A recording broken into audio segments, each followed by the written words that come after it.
नमस्कार। आज हम लोग बिहार बोर्ड कक्षा 8 सामाजिक विज्ञान संसाधन व विकास भूगोल का पहला चैप्टर करेंगे। पाठ का नाम है संसाधन। तो चलिए प्रश्न उत्तर की श्रृंखला को प्रारंभ करते हुए पहला प्रश्न है, पृथ्वी पर संसाधन असमान रूप से क्यों वितरित है? तो उत्तर लिखेंगे, पृथ्वी पर संसाधन असमान रूप से बटे क्योंकि हर जगह की प्राकृतिक अलग अलग है। जैसे कहीं ज़्यादा बारिश होती है तो कहीं जंगल है, कहीं पानी ज़्यादा मिलता है तो कहीं रेगिस्तान है, तो वहाँ पानी कम होता है। जमीन का प्रकार, मौसम और ऊंचाई नीचाई जैसे कारणों से संसाधन अलग अलग मात्राओं में मिलता है। इसीलिए कुछ जगहों पर खनिज, पानी या वन ज़्यादा तो कहीं कम होते हैं। दूसरा प्रश्न है, संसाधन संरक्षण क्या है? उत्तर लिखेंगे, संसाधन संरक्षण का मतलब है प्राकृतिक चीज जैसे पानी, जंगल, खनिज, ऊर्जा का सावधानी पूर्वक उपयोग करना, उसे बर्बाद नहीं करना, ताकि भविष्य में उपलब्ध, उदाहरण के लिए पानी को बचाकर, पेड़ लगाकर, बिजली का कम उपयोग करके हम संसाधन की रक्षा करते हैं। इससे प्राकृतिक बची रहती है और आने वाली पीढ़ियों को भी ये चीजें मिल पाती है। आगे प्रश्न है, मानव संसाधन महत्वपूर्ण क्यों है?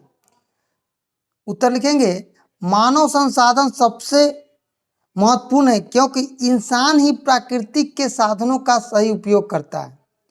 इंसान अपनी बुद्धि, कौशल और मेहनत से नए संसाधन बनाता है, जैसे मशीन, दवाई, तकनीक, शिक्षा, अच्छा स्वास्थ्य इंसानों को और उपयोगी बना देता है। जब लोग अपने कौशल को बढ़ाते हैं तो इसे मानव संसाधन विकास कहते हैं। इसीलिए इंसान प्राकृतिक और समाज के लिए बहुत खास संसाधन है। प्रश्न है, सतत पोषणीय विकास क्या है? तो सतत पोषणीय विकास का मतलब होता है ऐसे विकास करना जो आज की जरूरतों को पूरा करे ताकि भविष्य के लिए संसाधन को बचाए। इनमें हम संसाधनों का समझदारी पूर्वक उपयोग करते हैं ताकि वो खत्म न हो, जैसे पेड़ काटने के बाद नए पेड़ को लगाना, बिजली बचाने के लिए सौर ऊर्जा का उपयोग करना। यह विकास प्राकृतिक और इंसान के बीच में संतुलन का काम करता है ताकि आने वाली पीढ़ी भी इसका लाभ उठा सके। प्रश्न है, निम्नलिखित में कौन संसाधन को निर्धारित नहीं करता है? तो मात्रा, उपयोगिता भी करता है और मूल्य भी करता है। निम्नलिखित में कौन सा मानव निर्मित संसाधन है? तो कैंसर की उपचार के लिए जो औषधि है वो मानव के द्वारा बनाया गया है। झरना प्राकृतिक है, उष्णकटिबंधीय ये भी प्राकृतिक है।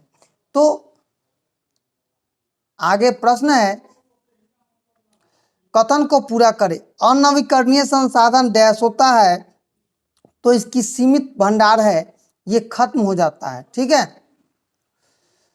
आगे प्रश्न है, रहीमन पानी राखिए बिन पानी सब सून, पानी गए न उबरे मोती मानस चून।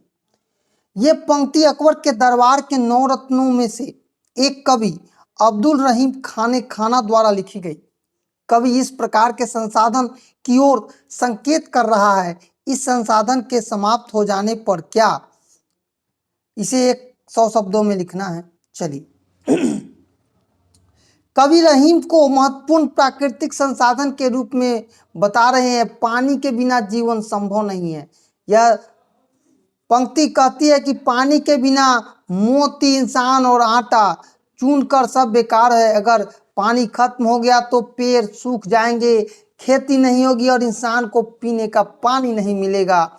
इससे जीवन रुक जाएगा, पशु पक्षी मर जाएंगे, पानी की कमी से सूखा पड़ सकता है और धरती बंजर हो सकती है। इसलिए हमें पानी को बचाना चाहिए ताकि प्राकृतिक भी बच सके। यहाँ पर प्रश्न है पहला, उसका आंसर यहाँ पर लिखा हुआ है, आप लोग देख लीजिए। प्रागैतिहासिक काल में हम तेज हवाओं का उपयोग आग जलाने के लिए कर सकते थे। हवा आग को तेजी से जलाने में मदद करती है। इसके अलावा पवन का उपयोग बीजों को बिखेरने और हल्के चीज़ों में की जाती है।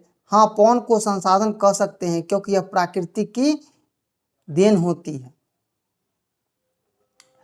वर्ष 2138 में भविष्य में हम पवन से बिजली बना सकते हैं। पवन चक्कियाँ विंटर टरबाइन की मदद से हवा की ऊर्जा को बिजली में बदल सकते हैं। पवन अब महत्वपूर्ण संसाधन है क्योंकि यह साफ और अनवीकरणीय ऊर्जा देती है। कोयला, पेट्रोल जैसे संसाधन खत्म हो रहे हैं, इसीलिए पवन से बिजली बनाना पर्यावरण को बचाने और ऊर्जा की जरूरतों को पूरा करने के लिए महत्वपूर्ण है। दूसरा प्रश्न है, एक पत्थर, एक पत्ता, एक गत्ता और एक टहनी लीजिए। सोचिए कि आप इसका उपयोग संसाधन की भांति किस प्रकार कर सकते हैं। नीचे दिए गए उदाहरण को समझना है। चलिए, पत्थर का उपयोग हथियार, औजार बनाने में हो सकता है। इसे घिसकर चाकू की तरह इस्तेमाल कर सकते हैं या घर की नींव के लिए इसका उपयोग कर सकते हैं। पत्ते को खाना परोसने के लिए थाली की इस्तेमाल कर सकते हैं। इसे जलाकर आग जलाने का भी उपयोग कर सकते हैं। गत्ते से घर के दीवार, छत, छोटा मोटा मॉडल बना सकते हैं जिसे जलाकर आग भी आप उपयोग कर सकते हैं। टहनी को जलाने के लिए ईंधन के रूप में या छोटे औजार जैसे मछली पकड़ने के लिए छड़ी बनाने में उपयोग कर सकते हैं। तो आज हम लोग बिहार बोर्ड कक्षा 8 भूगोल संसाधन संपूर्ण प्रश्न उत्तर किए हैं। तो चैनल को लाइक कीजिए, सब्सक्राइब कीजिए। धन्यवाद।